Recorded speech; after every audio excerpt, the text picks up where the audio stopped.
వి gold trusted gold buyers. మీరు తాకట్టు పెట్టిన బంగారాన్ని విడిపించి ఈ రోజు ఉన్న మార్కెట్ ధరకు కొనబడును. ఆయన యందు మనసుండడం అలవాటైపోయిన వాడెవరో ఆయనను ఈశ్వరుణ్ణి చేరకుండా ఆపగలిగినది లేదు. అందుకే దాని విషయంలో ఒక విచిత్రమైనటువంటి మాట చెప్తుంటారు. ఆఖరికి భగవంతుని యందు ఐక్యమైపోయే స్థితిలో కూడా భక్తి యొక్క దార్ఢ్యం ఎలా ఉంటుందంటేట, ఇంకా భగవత్ సేవ ఎందే ప్రీతి పొంది ఉంటుందిట. అయ్యో చూడండి, దానికి నేను మీకు ఒక ఉదాహరణ చెప్పాలంటే, నాకు కూతురుంది, కొడుకున్నాడు. నా కూతుర్ని నేను ఎంతో ప్రేమగా పెంచి పెద్ద చేశాను, చదివించాను. దానికి పెళ్లి సంబంధం నేనే చూశాను. యోగ్యమైన వరుడు, మంచి కుటుంబం అని దానికి పెళ్లి చెయ్యాలని అబ్బో చాలా కష్టపడ్డాను. నేను కట్టుకున్న ఇల్లు ఒకటి అమ్మేశాను. పెద్దాపురం నాకున్నది ఆ ఇల్లు ఒక్కటే, అది అమ్మేశాను. ఇప్పుడు వేరే ఇల్లు కట్టుకున్నాను అనుకోండి కాకినాడలో. ఆ ఇల్లు అమ్మేశాను. ఆ డబ్బు పెట్టి ఎంతో బాగా పెళ్లి చెయ్యాలని ఎంతో తాపత్రయపడి దానికి నిజంగా అంత బాగా పెళ్లి చేసి కన్యాదానం చేసేసి ఇంటికి వచ్చి బావురుమని ఇచ్చాను పూజామందిరంలో. అయ్యో నా కూతురు వెళ్ళిపోతోంది అత్తారింటికని.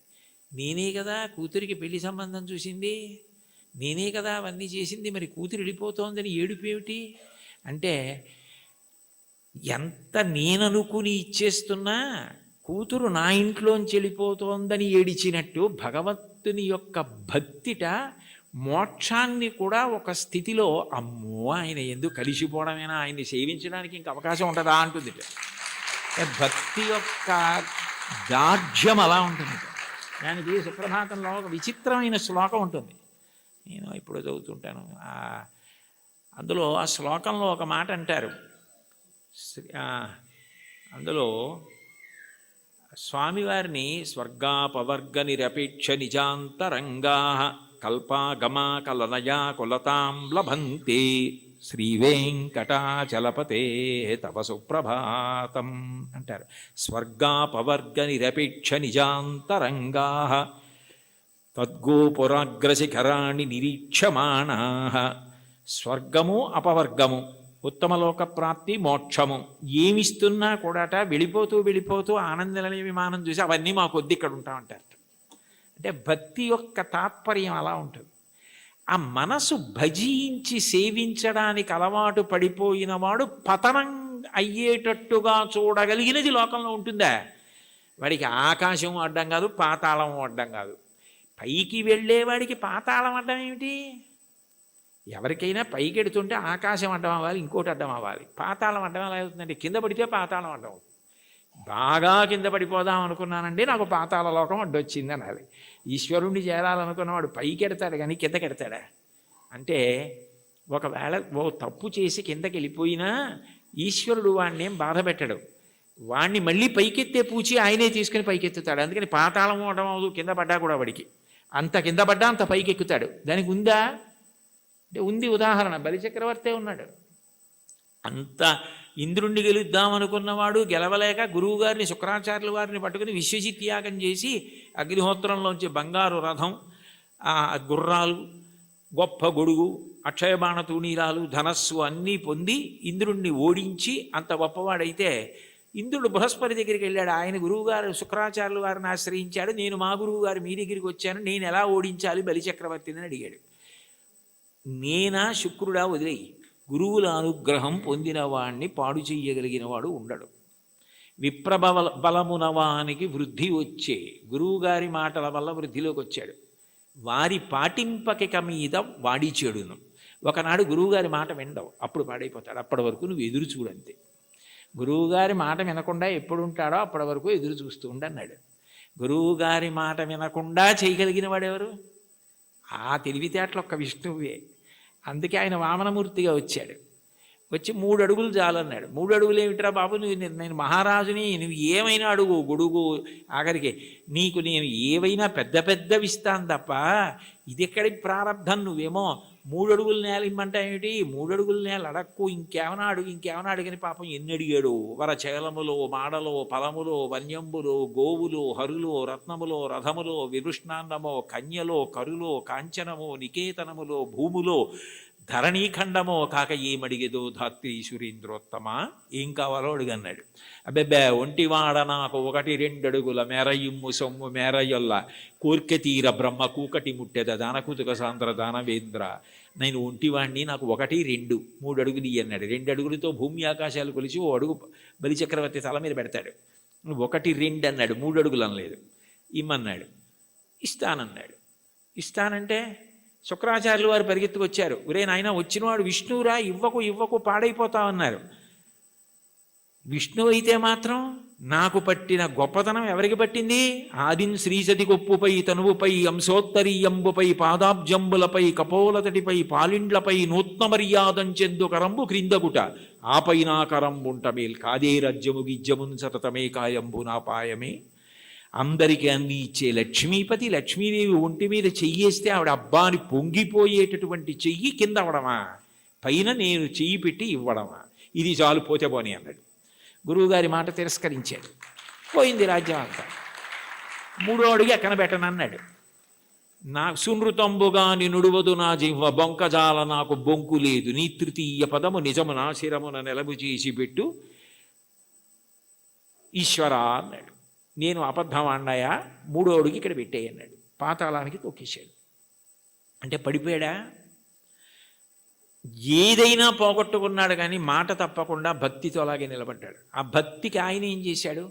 తాత్కాలికంగా నువ్వు అలా ఉంటావు, కానీ సావర్ణి మనువు వేళకు దేవేంద్రుండకు నితడు దేవతలకు దుర్భాసితమకు నాచోటికి రావింతును అందు మీద రక్షింతు దయన్.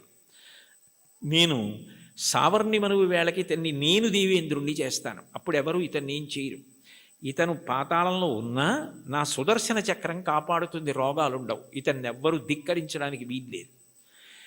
ఇతను దేవేంద్ర పదవి అయిపోయిన తర్వాత చూడ్డానికి కూడా వీలు కాని వైకుంఠానికి ఇతన్ని పిలిపించి నా యందు ఐక్యం చేసుకుంటానని వరం ఇచ్చాడు. పాతాళానికి పోతే మాత్రం ఏమైనా అడ్డమైందా?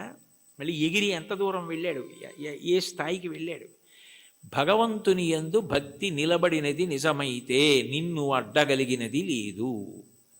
అటువంటి వాడికి కైలాసమే కనపడినా బ్రహ్మలోకమే కనపడినా త్రోవలో వెళ్ళిపోతున్నప్పుడు ఒక వ్యక్తి దాహం తీర్చుకోవడానికి ఆగి ఒక్కసారి చలివేంద్రంలో నీళ్లు తాగి వెళ్ళిపోయినట్టు ఆగి చూసి వెళ్ళిపోయే లోకాలే తప్ప అబ్బాయి ఇవి బాగున్నాయని వాడు ఆగిపోడు.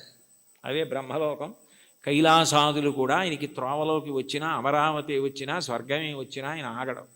ఎందుకంటే ఆయన దృష్టి అంతా ఎప్పుడూ భగవంతుని యందు రమిస్తూ ఉంటుంది, ఆయన ఎందే కలుస్తాడు. దానికి కావలసినది సద్గురు బోధ అంటారు. చెప్పకుండా చెప్పడం, అన్యాపదేశోపదేశము అని పైకి చెప్పకుండా చెప్పడం. నేర్చుకోవలసినది ఏమిటంటే ఎప్పుడూ భగవంతుణ్ణి స్మరించగలిగినటువంటి మనసుని నీలో నువ్వే పెంపొందించుకో. ఉద్ధరేణ ఆత్మనాత్మానం ఆత్మానవసాదయేత్ ఆత్మైవరాత్మనా బంధు ఆత్మైవ రిపురాత్మన. నిన్ను నువ్వు ఉద్ధరించుకోవాలి. నీకు ఆకలిస్తే నువ్వు అన్నం తినాలి, నీకు నిద్ర వస్తే నువ్వు నిద్రపోవాలి. నిన్ను నువ్వు ఉద్ధరించుకోవాలి. నీకు నువ్వే మిత్రుడు, నీకు నువ్వే శత్రువు. నీ మనసు లౌకిక విషయముల యందు మాత్రమే అనురక్తమైతే నిన్ను బాగు చేయగలిగిన వాడు ఎవ్వరూ ఉండడు. నీ మనసు భగవంతుని యందు రమించడం అలవాటైతే నిన్ను ఎవ్వరూ ఉద్ధరించక్కర్లేదు. అది నీ అంత నువ్వుగా ఆ భక్తికి ముహూర్తాలు ఉండవు. వచ్చే ఏకాదశి నుంచి భక్తిగా ఉంటానండి అంటే అదేమైనా శంకుస్థాపన, గృహప్రవేశమా? భక్తిగా ఉండడం అన్నది మనసులో భగవంతుని యొక్క చింతన చేత వస్తుంది.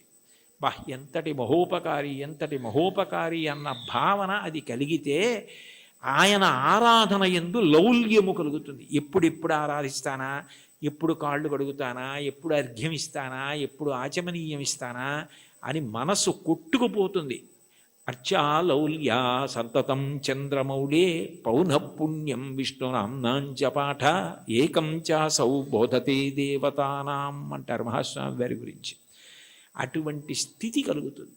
కాబట్టి అటువంటి వాడికి ప్రతిబంధకమేది, ఆపగలిగినది ఇది, అది నేర్చుకో అని చెప్పడం అన్యాపదేశం, ఉపదేశం. అంత గొప్ప కీర్తన. యదా యదా హి ధర్మస్య గ్లానిర్భవతి భారత అభ్యుత్థానమధర్మస్య తదాత్మానం సృజామ్యహం. ఆ ధర్మరక్షణ కొరకు విశేషమైన రాక్షస సంహారం చేస్తాడు. కృష్ణ భగవానుడు కూడా కన్నులు తెరవని కడుచిన్ని పాపడై దానవి చనుబాలు త్రావి చంపే 3వ నెల నాడు ముద్దుల కుర్రడై కోపించి శకటంబు కూలత్రోసే ఏడాది కుర్రడై ఎగసి తృణావర్తు మెడపట్టుకొని చీరి బకునిచి చంపే అంటారు. అసలు కన్నులు తెరవడం మొదలు పెట్టనప్పటి నుంచి రాక్షస సంహారం చేశాడు కృష్ణుడు. రాముడు సరే సరి బండన భీముడాత్మజన బాంధవుడు ఉజ్వల బాణతోణ కోదండ కళాప్రచండ భుజతాండవ కీర్తికి రామమూర్తికిన్ 2వ సాటి దైవమికలీడనుచున్ గడకట్టి భీరికాడాండ డడాండ డాండ నిడదంబుల జండము నిండ మత్త వేదండము నెక్కి చాటెదను దాశరథి కరుణాపయోనిధి అంటారు గోపరాజు గారు. 14,000 మంది రాక్షసుల్ని ఖరదూషణాదుల్ని రాముడొక్కడే చంపాడు. మిగిలిన అవతారాలకి రామావతారానికి తేడా ఎక్కడంటే, సర్వసాధారణంగా ఎంత అందగాడైనా, ఎంత పుంసాం మోహన రూపాయ పుణ్య శ్లోకాయ మంగళం అయినా యుద్ధం చేసేటప్పుడు కాస్త కోపంగా ఉండి కళ్ళు ఎర్రపడతాయి. కానీ యుద్ధం చేస్తున్నప్పుడు రాముడు చాలా అందంగా ఉంటాడు. ఎప్పుడు బాణం తీస్తాడో, ఎప్పుడు సంధిస్తాడో, ఎప్పుడు విడిచిపెడతాడో తెలియదు. అందుకే మీరు రామాయణం జాగ్రత్తగా చదివితే అసలు ఎటువంటి రాముణ్ణి చూసి శూర్పణఖ మోహించిందంటే, యుద్ధం చేస్తున్న రాముణ్ణి చూసి మోహించింది. అబ్బాయి ఎంత అందంగా యుద్ధం చేస్తున్నాడని. అంతటి అందగాడు రాముడు, అంతమందిని చంపినవాడు. కానీ శ్రీ వెంకటేశ్వరుడు రాక్షస సంహారం జోలికి వెళ్ళలేదు. నందక ఖడ్గం ఆయన దగ్గర ఉన్న ఆయన క్షమాగుణంతో ప్రవర్తిస్తాడు. ఎన్ని తప్పులు చేసిన వారైనా ఆయన దగ్గర కైమోడ్చి నిలబెడితే క్షమించడమే ప్రధాన లక్షణంగా ఉండి, పాపములకు ప్రాతినిధ్యంగా కేశఖండనం, కేశములను తీసి క్షమించి పంపిస్తాడు. అందుకే సృగ్భూషాంబరహీతీనాం సుషమావహమూర్తయే సర్వార్తిశమనాయాస్తు వెంకటేశాయ మంగళం దయామృత తరంగిణ్యాస్తరంగైరివ శీతలై అపాంగై సించతే విశ్వం వెంకటేశాయ మంగళం అంటారు. అంతటి దయామూర్తి. అటువంటి అవతారం ఇత పూర్వం రాలేదు. ఎన్ని పాపములున్నా సంహరించడం అన్నది చెయ్యడు. ఆ పాపరూపమైనట్టి ధనము కొండపైకి రప్పించి నిస్పృహుండనగుచు అంటాడు. తరిగొండ వెంగమాంబ గారు మహాతల్లి వెంకటాచల మహాత్మ్యము అని కావ్యం చేసింది. అందులో పాపాన్ని ద్రవ్యం మీదకి ఆవాహన చేసి తెప్పించి హుండీలో వేయించి క్షమాభిక్ష పెట్టి ఆ ద్రవ్యాన్ని నిస్పృహుడై సామాజిక కార్యక్రమాలకు ఇచ్చేస్తుంటాడు. అటువంటి వెంకటేశ్వరుడున్నాడే, ఆయన ఈ అవతారంలో వరములను కుప్పించడమే ప్రధాన లక్ష్యంగా కలిగినవాడు. నాకున్న పెద్ద భయం ఏమిటంటే, నాకు ఇటువంటివి చెప్పేటప్పుడు ఏ పల్లవి దగ్గరో గంట అయిపోతుంది. అందుకని నాకు చాలా భయం. ఒరే ఇంకా వెనక 3 కీర్తనలు ఉన్నాయి, ఒళ్ళు దగ్గర పెట్టుకో, తగ్గించు తగ్గించు తగ్గించు అని నాకు నేను పరాకు చెప్పుకుని మాట్లాడుతూ ఉంటాను. కాబట్టి కొండలలో నెలకొన్న కోనేటి రాయడువాడు కొండలంత వరములు గుప్పెడువాడు. అయితే ఈ మాట అన్నప్పుడు అన్నమాచార్యుల వారు ఆయన యొక్క అనుగ్రహ వైభవాన్ని 3 రకాలుగా ప్రతిపాదన చేశారు. ఆయన భక్తుల్ని అనుగ్రహించడం అన్నది ఏదో తపస్సు చేస్తే నీకేం వరం కావాలి అని అడిగి వాళ్ళకి ఆ వరం ఇవ్వడం కాదు. అసలు అవతలవారు అడగనటువంటి వరాలు, అవతలవారి యొక్క భక్తిని బట్టి ఎంత వశపడిపోతాడు అన్నదానికి పరమాద్భుతమైనటువంటి ఉదాహరణలు కొన్ని చెప్పారు. అందులో మొదటి చరణంలో కురువరతి నంబి, అంతే కదమ్మా, కుండలు చేసిన ఎట్టి కొండలు. ఇందులో మొట్టమొదట ఇది అక్కర్ల నాకు ఉదాహరణ చెప్తే చాలు. కుండలు చేసేటటువంటి కుమ్మరిదాసుడైన కురవరతి నంబి, కుండలు చేసేటటువంటి ఒక కుమ్మరి వృత్తిలో ఉన్నటువంటి వ్యక్తిని ఆయన ఎంత అనుగ్రహించారన్నది ఉదాహరణగా చెప్తున్నారు. తొండమాన్ చక్రవర్తి వెంకటేశ్వరుడికి ఆనందనిలయ విమాన నిర్మాణం చేసిన తర్వాత ప్రతిరోజు బంగారు తులసీ దళాలతో పూజ చేసేవాడు. అసలు వెంకటేశ్వర స్వామి లోకంలో ఆవిర్భవించినప్పుడు మొట్టమొదట చెప్పిన మాట, ఏకీన తులసి మాత్ర దళీనాపి నరోత్తమ పూజయేద్ భక్తిభావైన తంరక్షామితి మత్పణః. నాకు భక్తితో ఒక్క తులసి దళం ఇస్తే చాలు, అన్యథా నేను ఇంకేం కోరను. నేను కోరుకునేది నేను చెప్పినట్టు బ్రతకడం. ధర్మం అన్న మాటకు అర్థం ఏమిటంటే ఆయన చెప్పినట్టు బ్రతకడమే ధర్మం. దానికి ఫలితం ఏమిటంటే ఆయన సంతోషిస్తాడు. ఆయన సంతోషం కన్నా నాకు ఇంకేం అక్కర్లేదు. ఆయన సంతోషం కోసం నేను ధార్మికంగా బ్రతికితే నాకు చాలు అన్నవాడెవరో వాడు ధర్మాత్ముడు. అటువంటి ధార్మిక జీవనము ఎవరి ఎందున్నదో వారు ఆయన దగ్గరికి వచ్చారా, ఆయన కోరారా, ఇవన్నీ ఆయన చూడటం. దానికి ప్రబల ఉదాహరణ ఏమిటంటే, తొండమాన్ చక్రవర్తి బంగారు తులసి దళాలు పూజ చేస్తే తీసేసి పాదాల మించి ఆ భీముడు అన్న ఆ కుమ్మరి ఆయన ప్రతిరోజు కొండలు చేయడం పెట్టగానే అసలు దాన్ని వెంకటాచల మహాత్యంలో ఎంత గొప్పగా వర్ణిస్తారు. బంకమన్నుతో దళాలు చేసి కొయ్య వెంకటేశ్వరుడి పాదాల మీద సమర్పణం చేసి మొదలెట్టేవాడు ఆయన. ఆయన వరకు ఆయనకి అది కొయ్య బొమ్మ కాదు, అది వెంకటేశ్వరుడు. అలా నమ్మి చేశాడు ఆయన. రోజు ఆ దళాలు ఉండేవి, మట్టి దళాలు, బంగారు దళాలు పక్కకు పోయేవి. తొండమాన్ చక్రవర్తి చూసి చాలా ఆశ్చర్యపోయాడు, ఇదేమిటి నేను బంగారు దళాలతో చేస్తే మట్టి దళాలు ఉంటాయి ఏమిటని. అప్పుడు వెంకటేశ్వరుడు మాట్లాడాడు, ఆయననే అడిగాడు. అడిగితే ఆయన అన్నాడు, ఇవన్నీ నాకు అక్కర్లేదు, ఈ పటాటోపం నాకెందుకు, ఆ బంగారం నేను సృష్టించింది, నేను ఇవ్వనిది నేను సృష్టించనిది ఎక్కడా ఉండదు, నాకు కావలసినది భక్తి, అది నిండుగా ఉన్నది భీముడి దగ్గర ఉంది. అందుకని నేను ఆయన మట్టితో చేసిన ఆ బంకమన్ను తులసి దళాలు తీసుకుంటూ ఉంటాను.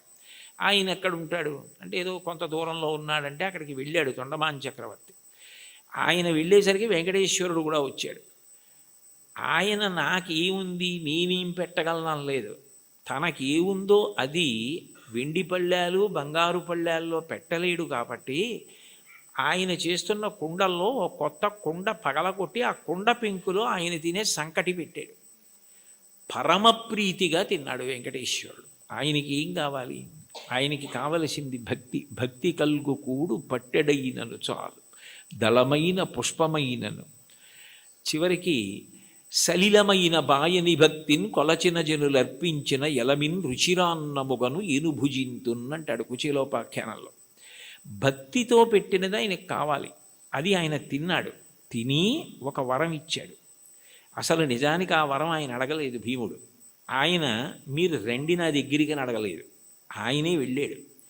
వెళ్ళి ఇక పైన నా అవతారం భూమి మీద ఉన్నంత కాలము కూడా నేను తీసుకునే మహానైవేద్యం కుండ పెంకులో ఉంటుంది. అందుకని ఓడు ప్రసాదం అని ఇప్పటికీ కూడా ఆనందనిలయ విమానం లోపల కొత్త కుండ పెంకులోనే ఆయనకి నైవేద్యం అవుతుంది అని అంటారు. అంటే అడగకుండానే అంత గొప్ప వరాన్నిచ్చి భీముణ్ణి భార్యని కూడా దివ్యమైన విమానం ఎక్కించి వైకుంఠానికి తీసుకెళ్ళాడు. బ్రహ్మాదులకు ఆయన మాట తప్ప ఆయన రూపు అసలు దర్శనం అవ్వదంటారు. అలాంటి వాళ్ళని తీసుకెళ్ళాడు. అంటే ఊహించని వరం. కొండలలో ఉన్నవాడు కొండలంత వరం ఇవ్వగలిగినవాడు, ఊహించలేని వరం ఇవ్వగలిగినవాడు. ఆయనను ఇది ఇవ్వండి అని కాకుండా భక్తితో ప్రేమతో ఆయనని పట్టుకోగలిగితే ఆయన ఏదిస్తాడన్న దాన్ని ఊహించడం కూడా నీకు సాధ్యం కాదు. రెండవ చరణంలో తిరుకచ్చి నంబి గురించి చెప్తున్నారు. కాంచీపురంలో తిరుకచ్చి నంబి అని బాగా స్వామివారికి ఆంత్యవాసిత్వం చేసేవాడయ్య. ఎంత భక్తుడంటే ఇంచుమించు అర్జునుడిలా సఖ్యభక్తి గెలిపాడు ఆయన. ఉదయం బాలభోగం అంటారు కదా, ప్రాతకాల నైవేద్యం అయిపోయిన తర్వాత అందరు వెళ్ళిపోయేవారు. వరదరాజస్వామి కాంచీపురంలోని ఉండబోయ్ అని తిరుకొచ్చి నంబిని కూర్చోబెట్టుకుని లౌకిక విషయాల దగ్గర మొదలుపెట్టేవారు. కాంచీపురంలో ఆ వీధిలో ఆ ఇంట్లో ఏం జరిగింది, ఇక్కడ ఏం జరిగింది, ఖాళీ ఉన్నప్పుడు మనం ఎలా మాట్లాడుకుంటామో అలా మాట్లాడుకోవడం మొదలుపెట్టి తర్వాత శాస్త్ర చర్చ, వేదాంత ప్రవచనం ఇవన్నీ చేస్తుండేవారు. ఇద్దరు మాట్లాడుకుంటూ ఉండేవారు. మహానైవేద్యం వరకు ఉండి ఆయన అలా పడుకుంటే ఈయన విసినికర్ర పెట్టి విసురుతూ ఉండేవాడు. ఎప్పుడు చూడండి కంచి గరుడ సేవ అంటారు, అలా ఆయనకి ఎప్పుడు విసినికర్ర పట్టి విసురుతూ ఆయనతో మాట్లాడుతుండేవాడు. మహానైవేద్యం తర్వాత నేను కాసేపు విశ్రాంతి తీసుకుంటానంటే ఆయన పాపం ఇంటికి వెళ్ళిపోయేవాడు. తిరిగొచ్చినవి వెళ్ళిపోయి భోజనం చేసి మళ్ళీ సాయంకాలం స్వామివారి ఆరాధన ప్రారంభానికి వచ్చి మళ్ళీ విసురుతూ ఉండేవాడు ఏకాంత సేవ వరకు. అలా చాలా కాలం గడిచిపోయింది. వీళ్ళిద్దరూ మాట్లాడుకుంటారన్న విషయం కూడా లోకంలో ప్రచారం అయిపోయింది. ఒక రోజున మధ్యాహ్న కాలం ఇంకా దగ్గర పడిపోతుంది, ఇంకా మహానైవేద్యానికి వచ్చేస్తారు. నేను వెళ్ళి మళ్ళీ సాయంకాలం వస్తాను స్వామి అని చెప్పి ఈ తిరుకచ్చి నంబి గుడిలోంచి బయటకు వస్తున్నాడు. బ్రహ్మాండమైన వర్షం. ఎలా వెళ్ళాలి? వెళ్ళడం ఆలస్యం అయితే రావడం ఆలస్యం అవుతుంది. రావడం ఆలస్యం అయితే స్వామివారికి విసినిగర్ర పెట్టి విసరద్దు. ఎట్లా? సేవ ఆలస్యం అయిపోతుంది, ఇంత వర్షం పడుతోంది, ఎలా వెళ్ళడం అని ఆలోచిస్తున్నాడు. ఎవరో ఒక వృద్ధ వైష్ణవుడు ఒక ఆయన వచ్చి, స్వామివారు పంపించారు, మీరు గబగబా ఇంటికి వెళ్ళాలట కదా, నేను గొడుగు పడతాను రండి అని చెప్పి గొడుగు పట్టాడు. ఆ గొడుగులో తిరుకచ్చి నంబి ఇంటికి వెళ్ళాడు. మీరు భోజనం చేసి రండి, నేను ఇక్కడే ఉంటాను, సాయంకాలం వాన తగ్గకపోతే మళ్ళీ గొడుగులో తీసుకెళ్తానన్నాడు. అని సాయంకాలం మళ్ళీ గొడుగులో ఆయన్ని తీసుకొస్తున్నాడు తిరుకచ్చి నంబిని. కొంచెం ఆలస్యమైంది వర్షం వల్ల. ఈలోగా సాయంకాలం సేవ కోసం అర్చకులు వరదరాజస్వామి గుడి తీసి తలుపులు తీశారు. తలుపులు తీస్తే లోపల స్వామివారు లేరు. వాళ్ళు కంగారు పడిపోయి తిరుకచ్చి నంబితో మాట్లాడుతూ ఉంటాడు కదా, ఏం దోషం జరిగిందో చూద్దాం ఆయనకి తెలుస్తుందని ఆయన కోసం వెతికారు. ఆయన లేరు. ఆయన కొంచెం ఆలస్యంగా వచ్చారు. నీకేమైనా తెలుసా నంబి, స్వామివారు ఏమైపోయారు, కనపట్టలేదు, ఏమైనా అపరాధం జరిగిందా, ఎవరినన్నా భక్తులను అనుగ్రహిస్తున్నారా అని కంగారు పడిపోతున్నారు. అదేమిటి నాకు తెలీదు, ఎక్కడికి వెళ్ళిపోయారని చెప్పి ఆయన స్వతంత్రంగా ఇంట్లోకి వెళ్ళి వస్తువుల్ని వెతికే యజమాని ఎలా ఉంటాడో అలా వెళ్ళి, అదేమిటి స్వామివారు లేకపోవడం ఏమిటని చూస్తే ఆయన అలాగే పడుకుని ఉన్నారు. అయ్యో ఇక్కడే ఉన్నారు వరదరాజస్వామి వారు, మీరు వెతుకుతున్నారు ఏమిటన్నారు. వచ్చి చూసేటప్పటికి ఆయన ఒంటి మీద వర్షపు నీటి చుక్కలు ఉన్నాయి. అంటే తాను తడిసి తిరుకచ్చి నంబికి గొడుగు బట్టి తీసుకొచ్చారు. ఆ తిరుకచ్చి నంబి ఇంట్లో భోజనం చేసినంతసేపు వరదరాజస్వామి వారు బయట నించున్నారు. బయట నించుని గొడుగు పట్టుకుని నించుని ఆయన వచ్చిన తర్వాత ఆయన్ని తీసుకుని వచ్చారు. అంటే ఒక భక్తుడి కోసం భగవంతుడు ఎంత కిందకొస్తాడు అవన్నీ అడిగారా తిరుకచ్చి నంబి? అడగలేదు. అడగకపోయినా అంత కిందకొచ్చి తర్వాత భాగవతులతో కలిసి ఎలా ఉండాలో చెప్పి చిట్ట చివరికి మోక్షం ఇచ్చారు.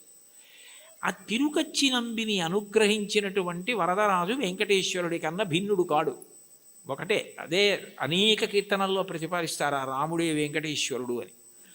అటువంటి తిరుకచ్చి నంబిని ఊహకందని రీతిలో అనుగ్రహించావే. ఎవరైనా వరం అడిగితే ఏం అడుగుతాడు? ఏదో జ్ఞానం ఇమ్మంటాడు, లేకపోతే భక్తి ఇమ్మంటాడు, డబ్బు ఇమ్మంటాడు, ఏదో వృద్ధిని అడుగుతాడు. వాళ్ళు అసలు ఏమీ అడగలేదు. వాళ్ళ ఊహకి కూడా అందనివి నువ్వు చేసి పెట్టావు. వాళ్ళకి చరిత్రలో వాళ్ళు నిలబడిపోవడానికి కారణం నీ అనుగ్రహమా, వాళ్ళు అడగడమా? అంటే నీ అనుగ్రహం. అంత అనుగ్రహం దేనికి చేశావు? విసిరికర్ర పెట్టి విసిరితే చేశాడు అనగలరా మీరు? కాదు. ఆ ప్రేమ, అంత ప్రేమ. ఆ ప్రేమ చివరికి ఏమైపోయిందంటే లౌకిక సంభాషణ నుంచి శాస్త్ర చర్చ వరకు వెళ్ళి తిరుకచ్చి నంబి ఇంటికి గొడుగులో తీసుకెళ్ళి గొడుగట్టు వీధిలో నించుని మళ్ళీ తీసుకొచ్చి వర్షం తాను మీద పడేటట్టు చేసుకున్న ఇంతగా లొంగిపోయి దిగొచ్చి అనుగ్రహించినటువంటి ఓ స్వామి, నీ దయకి హద్దు ఎక్కడుంది? అంటే వెంకటేశ్వరుడు అనుగ్రహించే తీరు అట్లా ఉంటుంది. మామూలుగా ఏదో కొడుకునిచ్చాడు, కూతుర్నిచ్చాడు, పెళ్లి చేయించాడు, ఉద్యోగం ఇచ్చాడు, ఇవి కాదు. కొండలంత వరములు ఇచ్చేటటువంటి వాడు. అది చెప్పడానికి ఎంతంత గొప్ప ఉదాహరణలు తీసుకున్నారు. అంత దిగొచ్చినటువంటి ఉదాహరణ ఇంకొకటి చెప్పారు. అందులో ఇప్పటికీ కూడా మీరు వెంకటేశ్వర స్వామి వారు ఊరిరిగింపుగా వెళుతూ ఉంటారు ప్రదక్షిణ వీధుల్లో. ఆ వెళ్తున్నప్పుడు ఆ స్వామివారికి ఊంజల్ సేవ జరిగిన ప్రాంతం నుంచి తిన్నగా వెళ్ళిపోయినప్పుడు మలుపు తిరుగుతారు. అది వరాహస్వామి గుడి వైపుకి. ఆ మూల చూస్తే ఎడం పక్కకి వెడితే ఇప్పటికీ కూడా అనంతాళ్వార్ చెరువు అని ఉంటుంది. అనంతాళ్వార్ ట్యాంక్, ఏటీసీ కాటేజెస్ అంటారు. అంటే అనంతాళ్వార్ ట్యాంక్ కాటేజెస్ యథార్థానికి అవి. ఆయన ఒకప్పుడు వెంకటేశ్వర స్వామి వారికి పుష్పకైంకర్యం చెయ్యాలి, తగినన్ని పూలు లేవు కొండ మీదని భార్యతో వచ్చి చెరువు తవ్వుతున్నారు. నీరు ఉంటే కదా మొక్కలు పెంచడం అని. ఆ చెరువు తవ్వుతుంటే భార్య గర్భిణి. ఆమె నెల నెలకి నిండు గర్భిణి అయి పాపం ఈయన తవ్వుతుంటే ఆ మట్టి అట్టుకుని పట్టుకెళ్ళి దూరంగా పోసి మళ్ళీ తట్ట తెస్తుంటే చూడలేక వెంకటేశ్వర స్వామి ఓ 12 ఏళ్ల పిల్లాడి రూపంలో వచ్చి, అమ్మ నేను పట్టుకెడతానులేండి మట్టి తట్ట, మీరు నించోండని గబగబా పట్టుకెళ్ళి మట్టి పోసేసి మళ్ళీ ఖాళీ తట్ట అట్టుకొచ్చేస్తున్నారు. ఏమిటి నిండు గర్భిణి, నేను మట్టి తవ్వే లోపల తట్ట పట్టుకెళ్ళి ఎక్కడో మట్టి పోసేసి మళ్ళీ మట్టి తట్ట పట్టుకొచ్చేస్తోంది అని ఆయన ఆశ్చర్యపోయి తలెత్తి భార్యని అడిగారు, ఇంత తొందరగా ఎలా తీసుకెడుతున్నావు అన్నారు. నేను కాదు, ఇదిగో ఈ పిల్లాడు మీరు ఇంతకు ముందు ఒకసారి వచ్చి సేవ చేస్తానంటే వద్దు, మా గురువుగారి మాట నేనే చేసుకోవాలి, మా ఆవిడ చేసుకోవాలన్నారు. కానీ అమ్మ నువ్వు నిండు గర్భిణివి కదా, చేసి పెడతానంటే కాదనలేక చేయమన్నాను, ఆ పిల్లాడు మోస్తున్నాడు మట్టి తట్ట అంది ఆవిడ. అమ్మ ధూర్తుడా వద్దురా, ఇది మా గురువుగారు చెప్పారు, నేను మా ఆవిడ చేయవలసిన సేవ అంటే ఇప్పుడు మళ్ళీ మా ఆవిడ్ని పట్టుకుని జాగ్రత్తగా నువ్వు మోహేస్తున్నావా మట్టి, నీ పని చెప్తానని చేతిలో ఉన్న గుణపం పట్టుకుని వెంకటేశ్వరుణ్ణి కొట్టడానికి పరిగెత్తారు. ఆయన గుడి చుట్టూ పరిగెత్తారు ఇప్పుడున్న ప్రదక్షిణ వీధుల్లో. వెనక అనంతాచార్యులు వారు పరిగెత్తారు. ఆయన ఆనందనిలయ విమానంలో దూరిపోతుంటే కోపం వచ్చి పిల్లాడు పారిపోతున్నాడని గుణపం విసిరారు. ఆ గుణపం వెళ్ళి గడ్డానికి కొట్టుకుంది. ఆ గడ్డం బద్దలై నెత్తురు కారింది. ఈయన సరే పిల్లాడు పారిపోయాడు, దొరకపోతాడా అని వెళ్ళిపోయారు. సాయంకాలం సంధ్యావందనం చేసుకుని గుళ్ళోకి వెళ్ళేటప్పటికీ స్వామివారి గడ్డంలోంచి రక్తం కారుతోంది. అందరూ కంగారు పడిపోతున్నారు. అప్పుడు వెంకటేశ్వర స్వామి వారు, నా ప్రియభక్తుడు నాకు పుష్పవాటిక నిర్మించాలని భార్యతో కలిసి చెరువు తవ్వుతుంటే ఉపకారం చేయడానికి వెడితే నా మీద గుణపం విసిరాడు. ఈ గుర్తుగా ఎప్పటికీ నేను ఇక్కడ ఈ మచ్చ ఇలాగే ఉంచుకుని దాని మీద పచ్చకర్పూరం అద్దుకుంటాను అని ఇప్పటికీ వెంకటేశ్వరుడి గడ్డం మీద పచ్చకర్పూరపు మచ్చ. మనం ఇప్పటికీ వెంకటేశ్వర స్వామి వారి దర్శనానికి శంఖనిధి పద్మనిధి నీళ్లు పడుతుంటాయి. అక్కడ కాళ్ళు కడుక్కొని పెద్ద గడప దాటి కుడి చేతి వైపు గోడ మీద చూడగానే ఓ గుణపం వేలాడుతుంటుంది. గడ్డపార అని ఉంటుంది తెలుగులో, అనేక భాషల్లో రాసి ఉంటుంది. ఆ గుణపమే అనంతాచార్యులు వారు విసిరారు. ఆ తర్వాత ఆయనతో ఎన్నో లీలలు చేశారు. ఇప్పుడు అవన్నీ ఎందుకు? కాబట్టి ఆఖరికి భక్తుడి చేతిలో దెబ్బతిని రక్తం కారి అంతటి మహానుభావుడు దాన్ని పచ్చకర్పూరం అద్దుకుని, ఏమో చూసిన వాళ్ళందరూ ఆ పచ్చకర్పూరం ఏమిటి, ఆ మత్స్య ఏమిటి అని అడిగితే పెద్దవాళ్ళందరూ పిల్లలకి ఈ కథ చెప్తుంటే నీ పేరు వినపడితే నేను మురిసిపోతానోయ్ అని చెప్పి కొట్టిన దెబ్బని మచ్చగా ఉంచుకొని పచ్చకర్పూరం పెట్టుకున్నావే, నీ దయకి హద్దుందా? బతిమాలి మట్టి మోసి గుణపం దెబ్బతిని దాన్నేమో ఒక పెద్ద గుర్తుగా ఉంచుకున్నావా? ఎంత ప్రేమైకమూర్తివయా! ఆఖరికి ఇప్పటికీ ఆయన బొగడ చెట్టు రూపంలో ఉంటారంటారు. నేను వెళ్ళినప్పుడు అప్పుడప్పుడు వెడుతూ ఉంటాను. వాళ్ళు పాపం వాళ్ళ వారసులు ఉన్నారు, ఎంతో ప్రేమగా పిలిచి నన్ను మాట్లాడుతూ ఉంటారు. కాబట్టి అనంతాచార్యుల వారిని అంత గొప్పగా అనుగ్రహించినటువంటి వాడివే నువ్వు. నీ దయకి హద్దు ఎక్కడుంది? అడిగితే వరం ఇవ్వడం కాదు, అడగకుండా కొండలంత వరాలు ఇచ్చేసావే. ఇప్పటికీ స్వామివారు ప్రత్యేకంగా అక్కడికి వెడతారు. అనంతాచార్యుల వారు ఎక్కడ చెరువు తవ్వారో, ఎక్కడ చెట్టు ఉందో అక్కడికి వెళ్ళి ఆయనకి హారతి ఇచ్చింది అనంతాచార్యుల వారికి ఆ బొగడ చెట్టుకి ఇస్తారు. ఇప్పటికీ సంవత్సరంలో ఒకరోజు ఉత్సవం జరుగుతుంది. అనంతాచార్యుల వారు గుణపం విసిరిన రోజున అంత వేగంగా ఆనందనిలయ విమానం చుట్టూ పరిగెత్తినట్టే వెళ్ళిపోయి పల్లకి లోపలికి వెళ్ళిపోతుంది. అంటే భక్తుడు కొట్టిన రోజుని ఉత్సవంగా చేసుకుని ఇప్పటికీ ఆనందనిలయం చుట్టూ అలా పరిగెడుతున్నావా? ఏమిటయా నీ దయ? అంతుందా దానికి? ఇంతటి దయామూర్తివా? అంతటి వాడివి నీ గోటి కాంతి చూడడం సాధ్యం కాదు. అక్రూరుడు అంటాడు భాగవతంలో, శూరులు తొల్లియే విభుని శోభిత పాద నక ప్రభావళంచేరి భవాంధకారముల చిక్కక ఉందురు వట్టి దేవునిన్ వైరముతోడనైన పిలువన్నను పంపి శుభంబు చేసే నిష్కారణమైన ప్రేమ ఇది కంసుని పోలు సకుండు కల్గుని అంటాడు. ఆయన కాలి గోటికి ఉన్న కాంతిని చూడడం సాధ్యం కాదు. తపస్సు చేసి యుగాలు చేసిన అటువంటి వాడు కలియుగంలో ఆపాదమస్తకం చూడ్డానికి వీలుగా నకృతం దైవ సంఘైశ్చ నకృతం విశ్వకర్మణ స్వేచ్ఛయా క్రీడతే తత్ర ఇచ్ఛారూపం విరాజిత అంటారు వ్యాసుల వారు. తనంత తాను ఒక రూపాన్ని పట్టి అలా నిలబడ్డాడది రాతి విగ్రహం కాదు, సాక్షాత్ శ్రీమన్నారాయణుడు. ఇన్ని వరాలు ఇస్తున్నావా? ఇన్ని పాపాలు చేసిన మాకు దర్శనమిస్తున్నావా? ఇవ్వడం కాకుండా నీ దగ్గరికి వచ్చి ఏమడిగితే ఇస్తున్నావా? ఏమీ అడగకుండా నీ ఎందు ప్రేమ పెంచుకున్న వాడికి నువ్వేమిస్తావో చెప్పడం ఎవరికి సాధ్యమయ్యా? కొండలలో ఉన్నవాడివి కొండలంత వరాలు ఇస్తున్నావు. శ్రీకాంతు భజించు సేవకులకు. భజించు అన్న మాటకు అర్థం మనస్సుతో ఒక సంగమును పొంది ఉండడం. భజించడం అంటే ఆయన్ని పొగుడుతూ ఉండడం, స్మరిస్తూ ఉండడం. ఏది చేస్తున్నా కూడా భగవంతుడే స్మరణలోకి వస్తాడు. ఏది చేస్తున్నా భగవంతుడు స్మరణలోకి వస్తే రెండు ప్రయోజనములు సిద్ధిస్తాయి. ఒకటి, మీరు ధర్మమును విడిచిపెట్టలేరు. రెండు, అధర్మమును ఆచరించలేరు. కారణం, శంకరాచార్యులు వారు సౌందర్యలహరి చేస్తూ ఒక శ్లోకం చెప్తారు. అందులో అంటారు, మనిషి అనేక మాటలు మాట్లాడుతూ ఉంటాడు. ఈ మాట మాట్లాడడానికి అసలు 84 లక్షల జీవరాశులలో మాట్లాడే అదృష్టం పొందడానికి కంఠంలో స్వరపీఠిక మనిషికి పెట్టినవాడెవరు? భగవంతుడు పెట్టాడు. పెట్టినప్పుడు నేను ఏదైనా మాట మాట్లాడే ముందు నాకు భగవంతుడు ఈ స్వరపేటిక పెట్టి మాట్లాడే అవకాశం ఇచ్చాడు. ఎప్పుడో అప్పుడు ఈ శరీరం పతనం అయిపోతుంది. ఇవాళో రేపో 10 ఏళ్ల తర్వాతో 20 ఏళ్ల తర్వాతో శరీరం పడిపోకుండా ఉండదు. జాతస్య హి ధ్రువో మృత్యువు ధ్రువం జన్మమృతస్య చ. శరీరం పడిపోవాలి. పడిపోయినప్పుడు ఈశ్వరుడు ఒక ప్రశ్న వేస్తాడు. అన్ని ప్రాణులలో నువ్వు ఉత్కృష్ట ప్రాణివి అయ్యావు. కారణం రెండిటిని ఇచ్చాను. ఒకటి బుద్ధి, 2 మాట.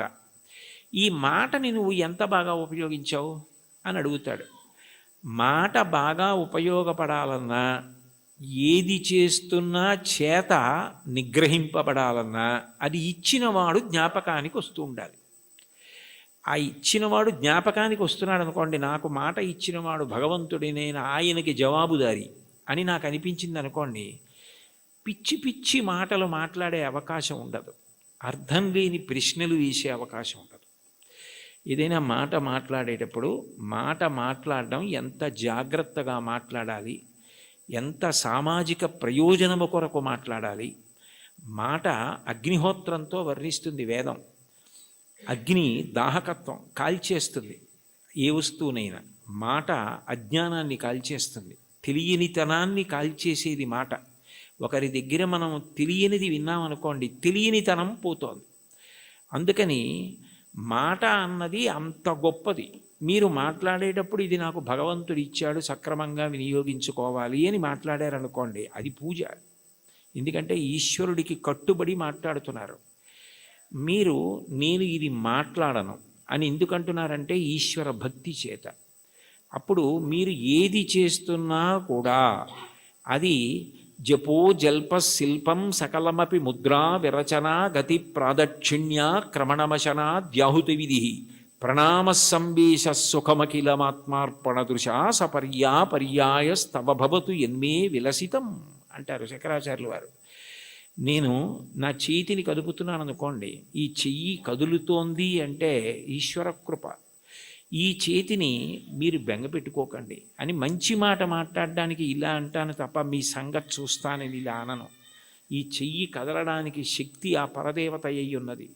ఈ కదలికలు ఆమె సంతోషించడానికి పనికి రావాలి తప్ప ఆమె నా యందు కాఠిన్యము వహించడానికి, ఆమె నన్ను చూసి వీడికి ఎందుకు ఇచ్చాను శక్తి అని అనుకునేటట్టుగా నేను ప్రవర్తించకూడదు. యాదేవి సర్వభూతేషు శక్తి రూపేణ సంస్థిత. ఆ తల్లి నా యందు శక్తిగా ఉంది, దాన్ని సద్వినియోగం చేసుకోవాలి అనుకున్నాను అనుకోండి, నేను అప్రయత్నంగా పుణ్యకార్యామే చేస్తాను తప్ప ఈశ్వరుడు ఖేదము పొందకూడదు. కాబట్టి ఆయన నా యందు అమర్షము పొందకూడదు. కాబట్టి నేను ఎప్పుడూ పాపము చెయ్యకుండా నన్ను నేను నిగ్రహించుకోగలుగుతాను. అది భజించు భక్తి. ఆ స్మరణ ప్రహ్లాదుడిది. పానీయంబులు త్రావుచున్ కొడుచుచున్ భాషించుచున్ హాసలీలా నిద్రాదులు చేయుచున్ తిరుగుచున్ లక్షించుచున్ సంతత శ్రీనారాయణ పాదపద్మయుగళీ చింతామృతాస్వాద సంధానుండై మరచన్ సురారిసుతుడే తద్విశ్వమున్ భూవరా. ఏది చేస్తున్నా భగవంతుడి జ్ఞాపకానికి వస్తూ ఉంటాడు. ఆయనది మహోపకారం. ఆకలేసిందనుకోండి, ఊళ్ళో అన్నీ తెలుసుకుంటున్నాను కానీ నాలో పదార్థం అయిపోయిందని నాకు తెలియదు. మంటగా వస్తే తొందరగా తింటానని క్షుత్తు భరించలేని మంటగా ఆకలి రూపంలో వచ్చి నువ్వే పంటగా భూమి మీద పండి బ్రహ్మాండంలోది పిండాండంలో పడేస్తే జీర్ణం చేసి నేను తిన్న పప్పు కూర పచ్చడి పులుసు ఇవన్నీ లోపలికి వెడితే అహం వైశ్వానరో భూత్వా ప్రాణినాం దేహమాశ్రిత ప్రాణాపాన సమాయుక్తం పచాన్యన్నం చతుర్విధం పచనం చేసి జీర్ణం చేసి పిప్పిని తెల్లవారేటప్పటికీ సంవరణీకండరములు సడలిపోయి బయటికి వెళ్ళిపోయేటట్టు అనుగ్రహించగలిగావా అని ఎప్పుడూ స్మరణ చెయ్యగలిగిన వాడికి ఎప్పుడెప్పుడు ఆయన సేవ చేద్దామా అని అనిపిస్తుంది. అప్పుడు పూజ అంటే అరగంట చేద్దామా 20 నిమిషాలు చేద్దామా అనిపించదు.